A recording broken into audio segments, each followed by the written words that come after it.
یہ قیدی سپاہیوں کے لیے بڑا قیمتی تھا۔ وہ انہیں تمام قیدیوں میں سب سے زیادہ معزز اور بہادر لگتا تھا۔ انہوں نے اسے دوسرے قیدیوں سے علیحدہ کے لیے وہ اسے بڑی حفاظت کے ساتھ زنجیروں سے جکڑے ہوئے تھے، لیکن اس کے باوجود انہیں یہ ڈر گہلا میں لگا ہوا تھا کہ کہیں یہ قیدی ان کی گرفت سے نکل کر بھاگ نہ جائے۔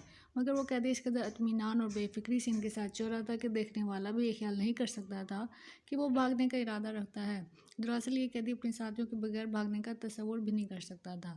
یہ قیدی اس لیے قیمتی تھا کہ رومی سپاہیوں کے ایک علاقائی حاکم نے اعلان کر رکھا تھا کہ مجھے عرب قوم کا ایسا شخص زندہ حالت میں چاہیے جو ان کے بڑے لوگوں میں سے ہو، اور یہ قیدی اسی قوم سے تعلق رکھتا تھا جس کا مطالبہ حاکم نے کیا تھا۔ دراصل ہوا یہ تھا کہ عبداللہ بن حذیفہ کی سرکردگی میں ایک فوجی دستہ محاذ جنگ کی طرف بڑھا تھا کہ غلطی سے وہ رومی علاقے میں چلا گیا اور پھر گرفتار ہو گیا۔ اب عبداللہ بن حذیفہ رومی حاکم کی تمام شرائط پر پورا اترتے تھے، اس لیے سپاہیوں کو یقین تھا کہ وہ اسے حاکم کے حضور پیش کر کے انعام حاصل کر لیں گے۔ ایک روایت کے مطابق یہ حاکم کوئی اور نہیں بلکہ قیصر روم ہی تھا۔ جب اس قیدی کی خبر حاکم تک پہنچی تو اس نے ان سپاہیوں کو انعام دیا جنہوں نے اسے گرفتار کیا تھا، اور ساتھ ہی حکم دیا کہ اسے جلد از جلد دربار میں پیش کیا جائے۔ عبداللہ بن حذیفہ اگلے ہی دن بیڑیوں میں جکڑے بڑے دربار میں بادشاہ کے سامنے تھے۔ اس وقت ان کے چہرے پر ایک عجیب اطمینان اور سکون تھا۔ دربار میں موجود دشمن قوم کے افراد قیدیوں کو خونخوار نظروں سے دیکھ رہے تھے۔ اکثر کے چہروں پر نفرت اور تکبر کے جذبات صاف دیکھے جا سکتے تھے۔ قیصر نے عبداللہ بن حذیفہ کو گہری نظروں سے دیکھا اور اسے پوچھا کہ وہ کس مذہب اور کس قوم سے تعلق رکھتا ہے۔ انہوں نے اپنا مذہب، قوم اور نام بتایا۔ اس کی تسلی کہ مطلوبہ شخص اس کے سامنے ہے۔ اس کے بعد وہ عبداللہ بن حذیفہ سے مخاطب ہوا، اے قیدی، میرے پاس تمہارے لیے ایک تجویز ہے۔ وہ کیا ہے؟ انہوں نے خوف سے بے نیاز ہو کر پوچھا۔ تم اپنا مذہب چھوڑ کے میرا مذہب اختیار کر لو۔ ایسا کرنے پر میں تمہیں آزاد کر دوں گا اور تم ان درباریوں کی طرح معزز اور مرتبے والے بن جاؤ گے۔ عبداللہ بن حذیفہ نے سوچنے میں ایک لمحہ بھی ضائع نہ کیا اور جواب دیا، بادشاہ، یہ ناممکن ہے۔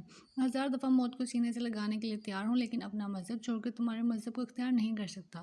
بہت خوب، تم واقعی بہت بہادر ہو، اور یہ کچھ میں نے تمہاری قوم کے متعلق سنا تھا، لیکن میرا مشورہ تمہیں یہی ہے کہ میرا مذہب مان لو۔ انعام کے طور پر میں تمہیں اپنا خاص وزیر بنا لوں گا۔ دین بدلنے کی یہ رشوت بہت زیادہ تھی، لیکن عبداللہ بن حذیفہ پر اس کا کوئی اثر نہ ہوا۔ وہ اسی طرح بے نیازی سے بولے، خدا کی قسم، تم دین بدلنے کے عوض مجھے اپنی پوری سلطنت کے ساتھ میرے اپنے وطن کی بھی بادشاہ دے دو تو پھر بھی مجھے تمہاری پیشکش قبول نہیں۔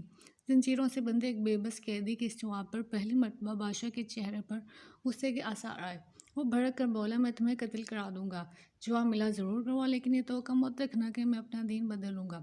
عبداللہ بن حذیفہ قرآن میں دی اس آیت کو خوب جانتے تھے جس میں جان بچانے کی خاطر کلمہ کفر کہنے کی اجازت دی گئی ہے۔ یہ اجازت سورۃ نحل میں ان الفاظ میں دی گئی ہے کہ جو اپنے ایمان لانے کے بعد اللہ کا کفر کرے گا بجز اس کے جس پر جبر کیا گیا اور اس کا دل ایمان پر جمع ہو، لیکن جو کفر کے لیے سینہ کھول دے گا تو اس پر اللہ کا غضب اور عذاب عظیم ہے۔ سیدنا عبداللہ بن حذیفہ جانتے تھے کہ آیت کے رول سے اگر وہ محض زبان سے قیصر کی فرمائش پوری کر دیں گے تو ان پر کوئی مواخذہ نہیں ہوگا، لیکن وہ جانتے تھے کہ اپنی جان بچانے کی خاطر اس رعایت سے شاید ہی کسی مسلمان نے فائدہ اٹھایا ہو، اس لیے انہوں نے عزیمت کی راہ اپنائی اور قیصر کی پیشکش کو پائے حقارت سے ٹھکرا دیا۔ اس کو پھانسی پر چڑھا دو، بادشاہ نے چیخ کر حکم دیا۔ ساتھ اس نے وزیر کو بلایا اور قیدی کی ہلاکت کے بارے میں کچھ خصوصی ہدایات دی۔ وزیر نے حکم جلاد تک پہنچا دیا۔ فوراً ہی قیدی کو ایک تختے سے باندھ دیا گیا اور جلاد تیر کمان ہاتھ میں اٹھا کر اس کا نشانہ لینے لگا۔ اس نے بڑی احتیاط سے نشانہ لیا اور تیر چھوڑ دیا۔ تیر عین نشانے پر لگا، ٹھیک وہیں جہیں سے ہدایت کی گئی تھی۔ بادشاہ نے وزیر کے ذریعے سے حکم دیا تھا کہ تیر قیدی کے دل میں نہیں بلکہ ہاتھ پہ مارا جائے کہ اس کا ایک بازو زخمی ہو جائے، اور وہ واقعی قیدی کا ہاتھ زخمی ہو گیا تھا۔ درد کی ٹیسی اٹھی اور عبداللہ بن حذیفہ کی پیشانی تکلیف کی وجہ سے پسینے سے بھر گئی، لیکن ان کے منہ سے اف تک نہیں نکلی۔ اس نازک موقع پر بادشاہ نے ایک مرتبہ پھر سے اپنا دین بدلنے کا مشورہ دیا، مگر انہوں نے پوری شدت سے انکار کر دیا۔ بادشاہ نے جلاد کو دوسرا تیر چلانے کا حکم دیا۔ جلاد نے اس مرتبہ تیر چھوڑا تو وہ ان کے دونوں پاؤں کے درمیان میں لگا۔ اس دفعہ بادشاہ نے محسوس کیا کہ قیدی پر خوف کے بادل منڈلانے لگے ہیں۔ اس نے چوتھی مرتبہ اسے اپنے دین سے علیحدگی کا مشورہ دیا، مگر قیدی نے پھر انکار کر دیا۔ اب تو بادشاہ کو بہت بے عزتی محسوس ہوئی۔ وہ کچھ دیر خاموش رہے تو سوچنے لگا۔ آخر اس نے ایک عجیب حکم دیا، بہت ہی خوفناک اور وحشتناک حکم۔ قیدی کو تختے سے اتار لیا جائے اور بڑی دیگ لا کر اس میں تیل گرم کیا جائے۔ عبداللہ بن حذیفہ، ان کے ساتھی اور درباری سمجھ گئے کہ بادشاہ انتقام کی خاطر ان کو اس تیل میں ڈال کر زندہ بھون ڈالے گا۔ حکم کے مطابق ایک بڑے میدان میں آگ جلائی گئی۔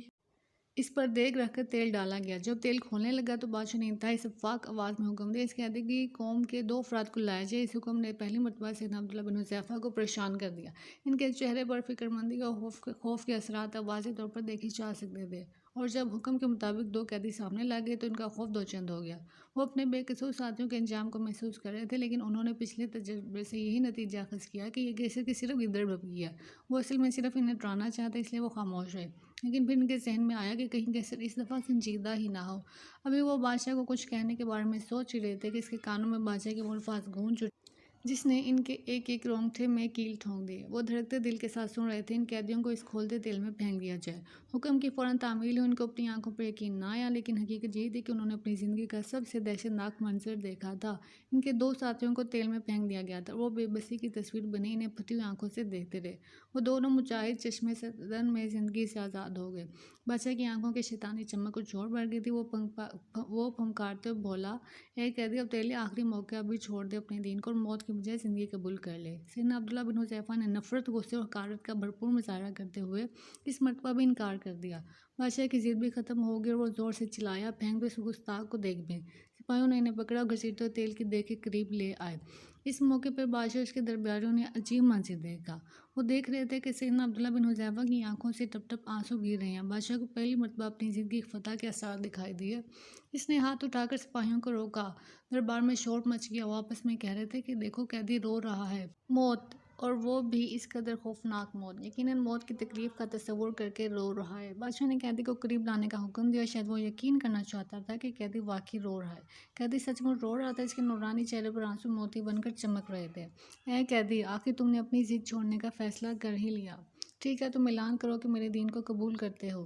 لیکن سیدنا عبداللہ بن حذیفہ نے جواب میں جو کچھ کہا، اس سے بادشاہ ہی نہیں، دربار کا ہر آدمی ایک بہت ہی عجیب بات کہنے لگا۔ اے قیدی، اگر تم میرا سر چوم لو تو میں تمہیں آزاد کر دوں گا۔ سیدنا عبداللہ بن حذیفہ نے بے یقینی سے بادشاہ کی طرف دیکھا اور کہا، کیا تم میرے ساتھ میرے ساتھیوں کو بھی چھوڑ دو گے؟ ہاں، میں تمہارے سارے ساتھیوں کو چھوڑ دوں گا۔ تب انہوں نے پہلی مرتبہ قرآن کی دی گئی رعایت سے فائدہ اٹھانے کا ارادہ کیا۔ ان کے سامنے قرآن کی ایک نہیں کئی آیات آ گئی تھی۔ جس نے کسی کو قتل کیا، اس کے بغیر کس نے کسی کو قتل کیا ہو یا زمین میں فساد برپا کیا ہو تو اس نے گویا سب انسانوں کو قتل کیا، اور جس نے کسی ایک کو بچایا اس نے گویا سب انسانوں کو بچا لیا۔ پھر جو بھوک سے مجبور ہو کے کوئی حرام چیز کھا لے بغیر اس کے کہ وہ گناہ کی طرف مائل ہو تو اللہ بخشنے والا ہے، وہ سراسر رحمت ہے۔ وہ سوچ رہے تھے کہ بادشاہ جتنا ظالم ہے اتنا ہی بزدل ہے۔ ڈر رہا ہوگا کہ جس دین پر ایمان رکھنے والے اس قدر بااثر اور بے خوف ہیں، وہ کس قدر نڈر اور بہادر ہوں گے، اور اگر میں نے ان کے اہم آدمی کو یوں بے رحمی سے مار ڈالا تو یہ لوگ تو میری سلطنت کی اینٹ سے اینٹ بچا دیں گے۔ اپنی اس کمزوری کو چھپانے کے لیے اس نے یہ بے تکی شرط رکھ دی ہے، یا شاید اس نے میرے دین بدلنے کو اپنی انا کا مسئلہ بنا لیا اور اس میں ناکامی کے بعد اب محض بچوں کی سی ضد پر آ گیا ہے۔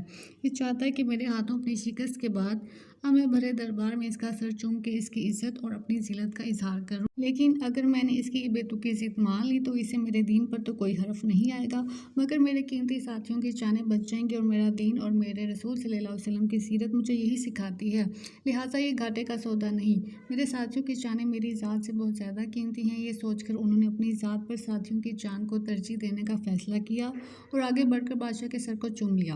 بادشاہ نے فوراً انہیں اور ان کے باقی ساتھیوں کو آزاد کرنے کا حکم دے دیا۔ تو خلیفہ ثانی حضرت عمر رضی اللہ عنہ مسجد نبوی میں بیٹھے تھے۔ سیدنا عبداللہ بن حذیفہ ان کے سامنے بیٹھے تھے۔ ان کی زبانی سارا واقعہ سننے کے بعد بولے، اے عبداللہ بن حذیفہ رضی اللہ عنہ، تم پر 1000 بار رحمتیں نازل ہوں۔ اس کے بعد حضرت عمر فاروق رضی اللہ عنہ اٹھے اور اعلان کیا کہ ہر مسلمان پر لازم ہے کہ وہ آگے بڑھ کر عبداللہ بن حذیفہ رضی اللہ عنہ کا سر چوم لے، اور دیکھو، میں سب سے پہلے ان کے سر پر بوسہ دیتا ہوں۔ تو پھر خلیفہ دوم حضرت عمر رضی اللہ عنہ اٹھے، ان کو بوسہ دیا۔ حضرت عبداللہ بن حذیفہ رضی اللہ عنہ ان صحابہ کرام میں سے تھے جنہوں نے مکہ میں بہت آغاز ہی میں اسلام قبول کر لیا تھا۔ ان کے اس اقدام اور عمر فاروق کی تصدیق کے بعد آج کا یہ دور ہمیں دعوت غور فکر دے رہا ہے کہ ہم درست ہیں۔ یہ اللہ کے رسول صلی اللہ علیہ وسلم کی تربیت یافتہ یہ مجاہد، شاید اسی وجہ سے انہیں اللہ کی نصرت حاصل تھی، اور ہم ان کی ندیاں بہا کر بھی مغلوب اور محکوم ہیں۔